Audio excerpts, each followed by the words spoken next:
తెలుగుదేశం ప్రభుత్వం అధికారంలో ఉన్నప్పుడు రైతులకు ఏ సంక్షేమ పథకాలు అయితే మనకి ఇచ్చిందో, అంటే సబ్సిడీల మీద మనకి రేషన్ కార్డులు, ఇల్లు ఇవన్నీ మంజూరు చేశాం. మనం మరలా 2019 ఎన్నికల్లో నేను ఎమ్మెల్యేగా పోటీ చేయడం, ఆ ఎన్నికలలో నేను ఓడిపోవడం కూడా జరిగింది.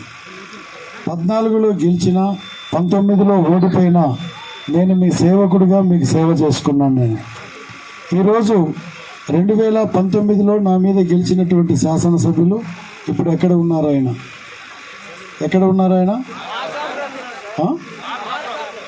ఇప్పుడు 24లో నా మీద పోటీ చేస్తున్న వ్యక్తి ఎక్కడి నుంచి వస్తున్నాడు? ఆయన ఒకతనేమో ఇక్కడ ఓడిపోతానంటే అక్కడికి పోయాడు, ఇంకొకతనేమో అక్కడ ఓడిపోతానంటే ఇక్కడికి వస్తున్నాడు.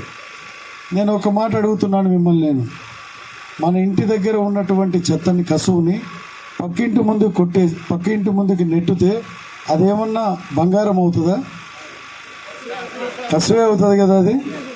మరి అక్కడ ప్రజలు అతన్ని తిరస్కరిస్తే, అక్కడి నుంచి ఇక్కడికి వస్తే ఇక్కడ ప్రజా ఆమోదాన్ని పొందుతాడా? అతను పొందలేడు. అతను రేపు ఎన్నికలలో మనకి ఇక్కడ జరుగుతున్నటువంటి ఈ ఎన్నికల్లో మీ నియోజకవర్గంలోనే పుట్టి పెరిగినటువంటి మీ బిడ్డని, మీ ఉండూరు మనిషిని, మీ స్థానికుడిని నేను ఇక్కడ పోటీ చేయడం జరుగుతూ ఉంది.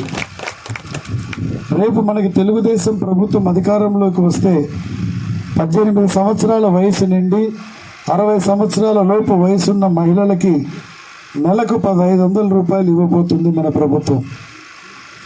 సచివాలయానికి పోయి తీసుకోవాలనే ప్రచారం చేస్తూ ఉన్నారు వాళ్ళు. ఇది అబద్ధం. వాలంటీర్లు ఉంటారు, వాలంటీర్ల జీతం 5000 బదులు 10,000కి పెంచుతున్నారు తెలుగుదేశం ప్రభుత్వం. దేనికోసం పెంచుతున్నారంటే ఇంటికి పోయి ఇచ్చేటువంటిది ఇంకా టైం ప్రకారం ఇవ్వాలని పెంచుతూ ఉన్నారు. ఇది అబద్ధ ప్రచారాన్ని నమ్మవద్దు.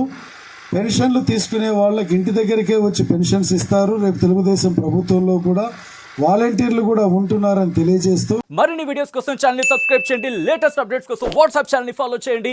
అండ్ లింక్ డిస్క్రిప్షన్ లో ఉంది.